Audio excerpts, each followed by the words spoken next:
March the 25th, 1807, Britain passed the Abolition of Slavery Trade Act. The world had called it progress. March the 25th, 2026, exactly 219 years later to the day, the United Nations declared the transatlantic slave trade the gravest crime against humanity. And Britain abstained. Now, I want to be clear. I am not here to rage. I'm not here to drag anybody. I'm just a regular Bajan, layperson and all that. I am not here to be radical. That's so against who I am as a person. I'm a mother. I'm a daughter. I'm a researcher. I'm a citizen of the Caribbean. I am descended, like so many of us here in this BajStory family, from the enslaved. But I also carry the blood of the Caribbean as a whole, of Europe, and that in itself tells you everything about why this vote really matters. It's personal, it's psychological, and it's time that we talked about it properly. Let me call it BajStory. On March the 25th, 2026, the United Nations General Assembly voted on a historical resolution declaring the slave trade, quote, the gravest crime against humanity. 123 countries said yes, 3 voted no, the United States, Israel, and Argentina, and 52 abstained, including the United Kingdom, France, and the entirety of the European Union. Think about that for a minute. The very nations that benefited the most from the extraction of wealth from the West Indies stepped back from calling it a crime. But why? We are going to look at their official legal arguments in a moment, but first we need to understand the scale of what they are refusing to acknowledge. 12.5 million. That is the number of souls taken, and Barbados was the blueprint. Historians called it the Barbados model. It was the first systematic plantation system in the English world. It was so efficient at producing wealth that it was exported to the rest of the Caribbean and then to the American South. The sugar that built the UK's economy was Bajan sugar.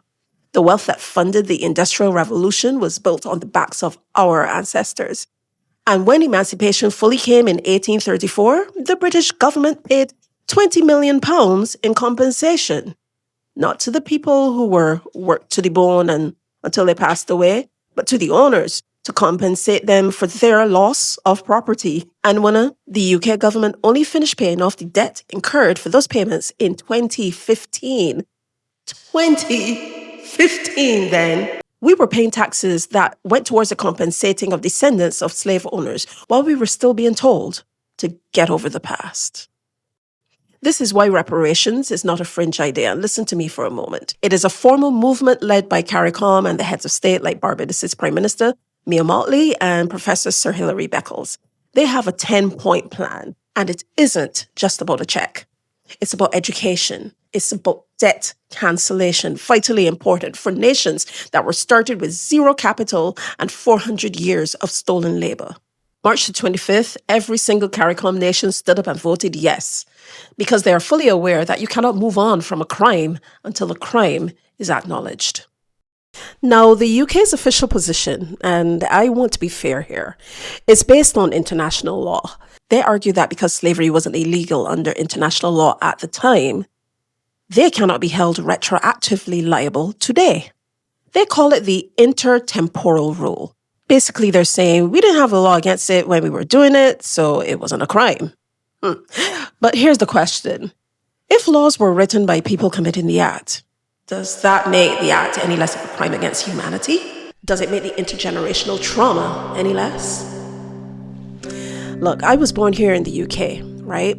I was part of that latter Windrush generation thing. But like so many children of that era, I did not grow up with my mum or my dad. I was actually sent back to Barbados to be raised by my grandparents while she stayed here and she worked.